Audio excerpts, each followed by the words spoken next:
Welcome to the Deep Dive. We're here to take complex source material and we'll really boil it down into actionable insights for you. That's the goal. Today, we're tackling something absolutely critical for leaders, the future of work, specifically looking ahead to 2025.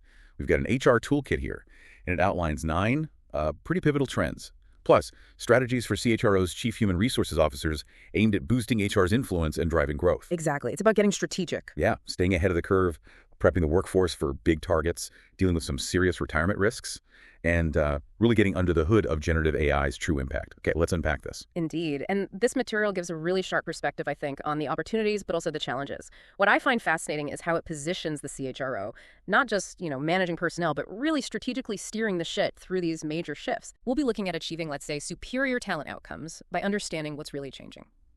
Tech integration, workforce dynamics, it all plays a part. And it raises that key question. How does HR move from just reacting to actually proactively shaping what's next? Okay, let's dive straight into the first trend. It hits on a huge demographic and tech challenge right away. The expertise gap. The source calls it an expertise supply crisis. Basically, in 2025, we're seeing this unprecedented wave of retirements hitting many countries. Organizations are losing decades of experience. A massive brain drain. Exactly. And here's the twist.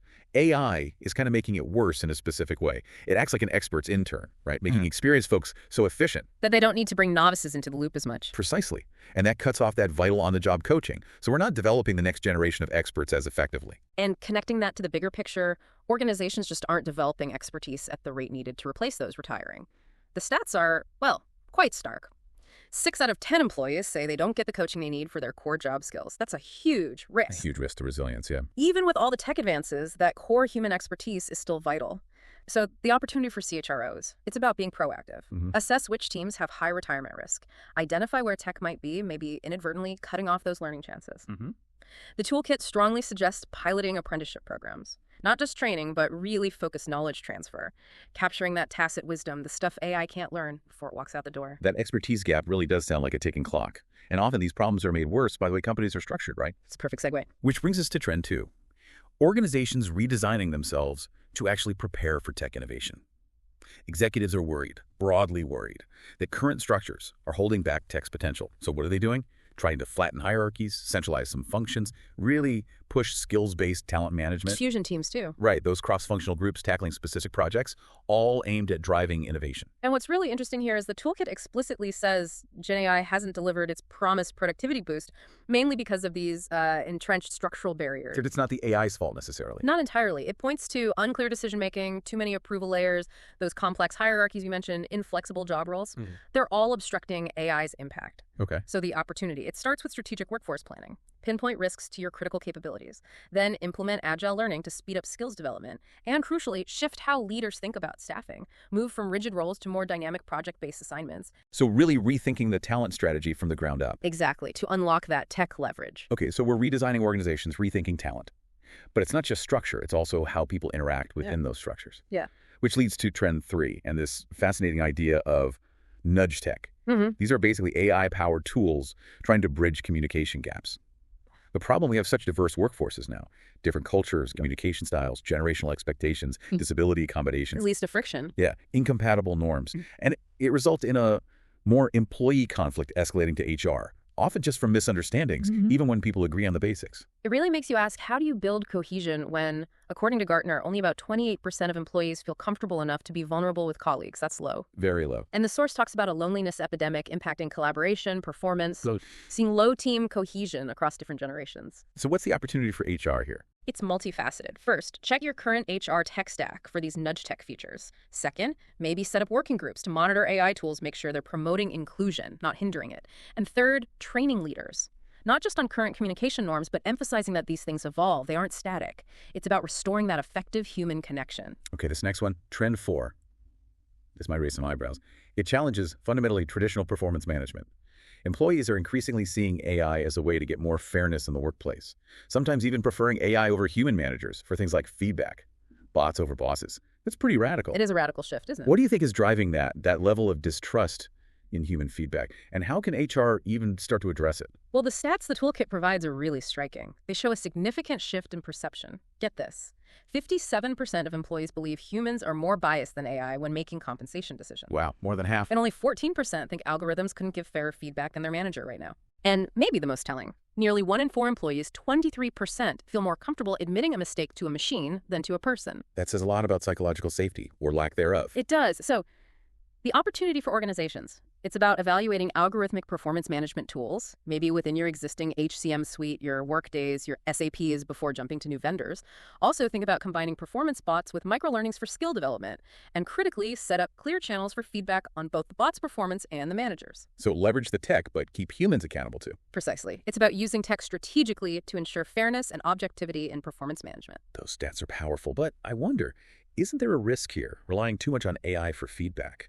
Could it dehumanize things? Miss the nuance only a human manager can see? That's a really important counterpoint, and it leads directly into Trend 5. With AI becoming so prevalent, how do organizations tell the difference between work quality that comes from genuine talent and effort versus work that's maybe overly reliant on AI assistance? Right, because that directly hits high-performer retention and your talent pipelines. Exactly. It forces leadership to ask a fundamental question. What does performance even mean when AI is augmenting so much of the work? Organizations need clear guidelines. What's acceptable AI use? What isn't? And managers need training how to spot over-reliance, how to intervene constructively. The bigger picture, it suggests a fundamental shift in performance management is needed. We need ways to recognize and reward the contributions AI can't replicate. So what's the actionable opportunity? Work with executive peers to get a shared vision on AI's impact on performance ratings. Incorporate AI impact questions into employee surveys, and critically involve your high-potential employees when you're piloting new evaluation strategies. Get their perspective. Their insights will be invaluable. Okay, moving on. Trend 6 tackles the evolving world of DEI, diversity, equity, and inclusion.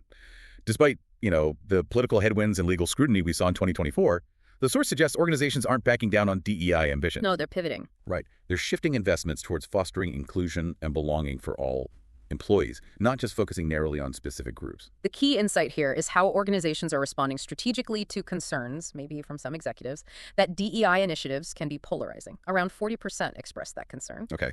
So instead of ditching DEI, the focus shifts to core values, to culture, defining the kind of organization you want to be to achieve your mission. Inclusion and belonging become the means to gain a competitive edge. Workforce diversity is still critical, but it becomes a key outcome of successful inclusion rather than the sole focus. Makes sense. So the opportunity. Reprioritize your metrics. Lead with inclusion and belonging indicators. Train leaders specifically on how to integrate team differences effectively, build that healthy culture, and definitely partner closely with your legal team. Monitor regulatory changes, do some scenario planning. Now, Trend 7 brings a really important warning about AI adoption. It seems executive anxiety, that fear of falling behind, has pushed many into an AI-first strategy. But the Toolkit argues this top-down approach is often backfiring. Yeah, it's increasing work friction and actually hurting productivity. Counterintuitive, right? Yeah. More AI, less productivity. It is, until you look at the hidden costs. Many new AI tools, despite the hype, create more work friction. Think about it. Extra time reviewing AI output for errors, navigating complex access procedures, just learning how to use the tool effectively, maybe extra approval steps, new training. All those little things add up. They do. And it helps explain why nearly half, 47% of CIOs reported that AI hasn't met their ROI expectations. The promised gains often don't materialize, and there can be significant risks and costs. So the opportunity is crucial here. Absolutely. Align with fellow executives on a shared vision for AI investments. Without that, AI efforts often become fragmented, frustrating, tools that create more work than they save. Also, ensure every AI project has clear success criteria. How will you measure if it worked? And importantly, add employees to your central AI committee. Get those frontline perspectives. So it's about smart evaluation, not just blind implementation. Exactly. Evaluate the use cases properly. It's interesting how that AI-first misstep can create friction and maybe even isolation, which ties nicely, actually, into Trend 8. Loneliness. Identifying loneliness not just as a well-being issue, but as a significant business risk. When employees lack that sense of camaraderie, of belonging, their performance, their engagement, it drops. And the source points out, just ordering people back to the office doesn't fix it. In fact, on-site workers have apparently been less satisfied with work interactions since 2021 compared to hybrid or remote folks. It does sound almost counterintuitive, thinking of loneliness as a business risk, not just personal, but the data connects the dots clearly. So the big question is, how do organizations tackle something so human? The material suggests being proactive in guiding how employees collaborate, identify the key collaboration needs for different tasks or projects, reinforce new, more human-centric collaboration norms. Gartner research actually found organizations using this kind of guided collaboration meet profit goals 10% more often than those that don't. That's a tangible benefit. It is. So the opportunity. Monitor employee loneliness. Don't guess, measure. Tailor interventions based on the severity you find on different teams. Build socialization support right into your total rewards strategy. And add collaboration audits to your planning. Actively look for ways to increase meaningful interactions. Okay, that brings us to our final trend, number 9. And this one highlights a powerful force. employee activism. Specifically, employee activism shaping the human-AI partnership. The norms for how we work with technology.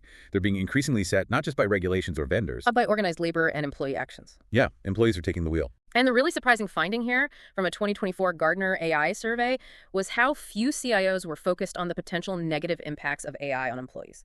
Only about 21% on work impact, 20% on well-being. That's low. Very low. So in that vacuum where organizations, governments, vendors aren't proactively addressing these concerns, employees are stepping up, they're shaping the norms themselves. So what's the opportunity for CHROs facing this? It requires a pretty profound shift in developing AI strategy. Co-create your AI values and vision with employees. Don't just dictate it. Crowdsource AI use cases for pilots directly from the workforce. Leverage their ground-level knowledge. And crucially, build multiple feedback channels into all AI pilots.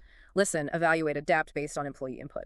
So really shifting the culture towards responsible AI built with genuine employee partnership. Exactly. That's the core idea. Okay, so we've covered a lot of ground.